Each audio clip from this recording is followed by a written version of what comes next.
Guys, what's going on? Zach Evanish here, ZachStrength.com, and have not done a Q&A in a long time, at least on video. Most of the time I'll do that on the Strong Life podcast, but I got an email that came in, and I'm late on answering this. Comes from Lucas, and he says, "Hey Zach, I recently found you from YouTube, and I just want to know, how should somebody with a skinny, fat physique with belly fat and little muscle make their diet while lifting?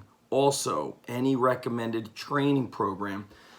So, guys, you saw I posted up some of these old booklets here. They're from the 60s of Bill Pearl. I mean, Bill Pearl was a tank, all right? How natural was he? I don't know. I mean, the 60s were not necessarily the pre-steroid era, but it was definitely not at the time of all this abuse. So, number one is I would get rid of the mentality of being skinny fat. A lot of people are like, well, I've got belly fat and not a lot of muscle. Well, the way you change that is by putting on muscle and simply eating, I hate to say this, a well-balanced approach to eating. Meaning, you don't want to go on any of these, I hate to call them a fad diet, but we've got intermittent fasting. We've got keto. We've got, carnivore. What if you ate a blend of protein, carbs, and fat every meal? So breakfast would be scrambled eggs, 1 or 2 pieces of bacon, maybe a piece of toast with butter. Then for lunch, dinner, and meals from there, we're having a protein, a carbohydrate source, and the healthy fats are going to come from those proteins. So if you're eating chicken, if you're eating steak or different kinds of meat, you should be getting your healthy fats. Then you're going to have maybe gluten-free pasta. You're going to have rice, have some veggies, carrots, squash. I don't get too, people get so carried away with, don't have this vegetable, don't eat fruits. If you don't have a lot of muscle, you've got to eat. You've got to bump those calories up, and you've got to train in such a way that you're building muscle. And ironically, I like a lot of these workouts from the 50s, 60s. When the 70s came around, the high volume training became popularized because of Arnold. But if we look at these early workouts from the 60s, these are right here, big arms specific. But this book right here is pretty good. Building Bulk and Power. The workouts were 3 days a week, full body workouts. Steve Reeves did these. So you can do a full body workout, or you could do a day that's lower body focused on Monday, upper body focused on Wednesday, Friday, full body workout and slightly higher repetitions. So I'm just going to go through a sample workout here. And I like these workouts. They are a little bit long, so we might adjust them, all right? Let's take a look here. And you know what? I hate to use that word back in the day, but back in the day, we weren't worried about spending, over an hour in the gym. Today, everybody's like, hey, here's what is convenient. Here's what is easy.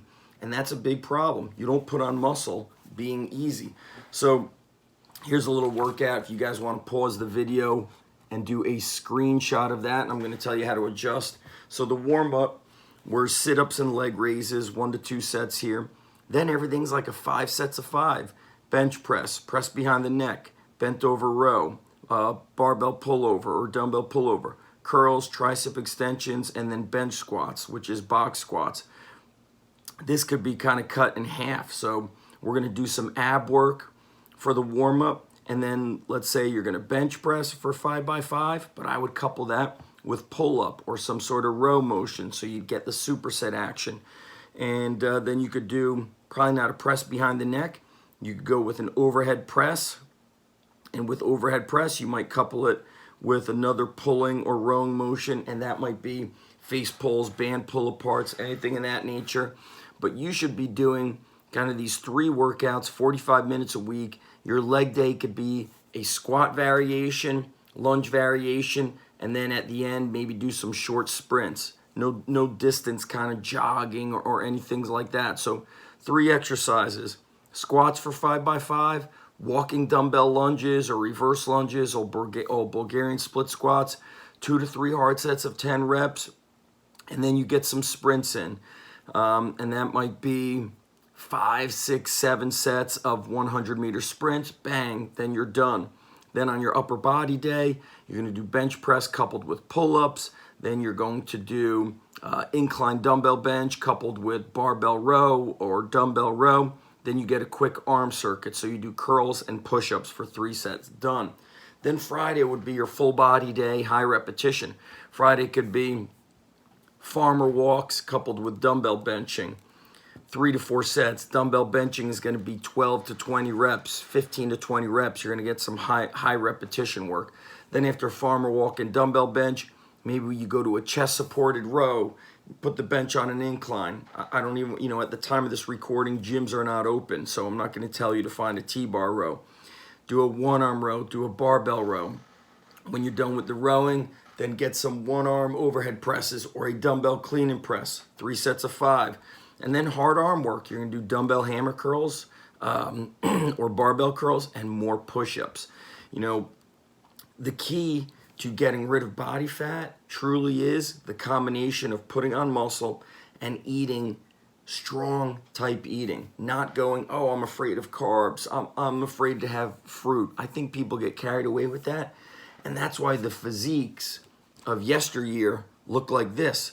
Because let's see if I could find, I don't think there's any nutrition information. Actually, I recall seeing there's nutrition information in the back of one of these books. But they talk about eating meats, drinking whole milk, eating meats, having some fruit. I remember reading nutrition from Chuck Sipes. These guys were having like a big breakfast, a big lunch. Yeah, it's this whole back of the book here. It's going to be very hard for you to take a screenshot of that because it's small. But it's pretty interesting. Like, you got potatoes, avocado, broccoli, Brussels sprouts, bacon, beef. And of course, look, back then in the 60s, the beef that I was eating and lunch meats I was eating was much less tampered with than the foods of today 50 years later.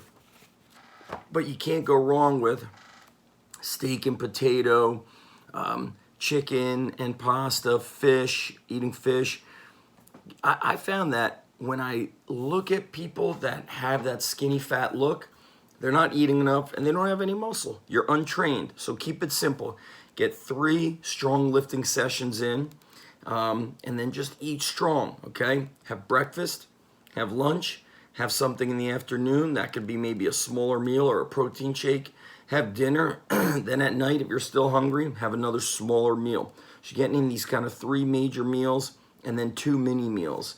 And I think that should get you going. And look, how do we put on muscle? It doesn't happen in 3 weeks or just 3 months. Yes, you're going to see progress, but it's years of work. So don't believe the people that say you're skinny fat and you have bad genetics. You could get strong and put on muscle and get rid of that gut if you want to. All right, guys, if we have more questions, post them below. I'll do another Q&A video. If you want a lot of opportunities to get different workouts, go to undergroundstrengthcoach.com. That's the academy there. And I've got minimalist workouts. I have so many workouts in there, guys, that you can pick and choose what you want, okay? Yeah, Bill Pearl became I'm not sure how much of a vegan or plant-based, but one of the kids I trained from Rutgers, his parents in Oregon are neighbors with Bill Pearl. So I think Bill Pearl became more of like a plant-based kind of guy. And but I think somebody who's skinny fat, I never recommend anybody going down these I don't want to say extreme routes like I don't eat meat or I only eat fish or I don't eat carbs. I think that stuff is only people who have a very extreme mindset are able to handle that type stuff. And look, how do we get stronger? How do we get better at things? You need discipline. You have to destroy, as Joe Rogan says, destroy your inner bitch. You have to stop. I can't do this. I don't have access to that. I don't like this. You got to crush those excuses. All right, guys, 7:45 a.m. I'm hitting the underground, and that's it, guys. Stay awesome. Thanks for watching. Hit the links below.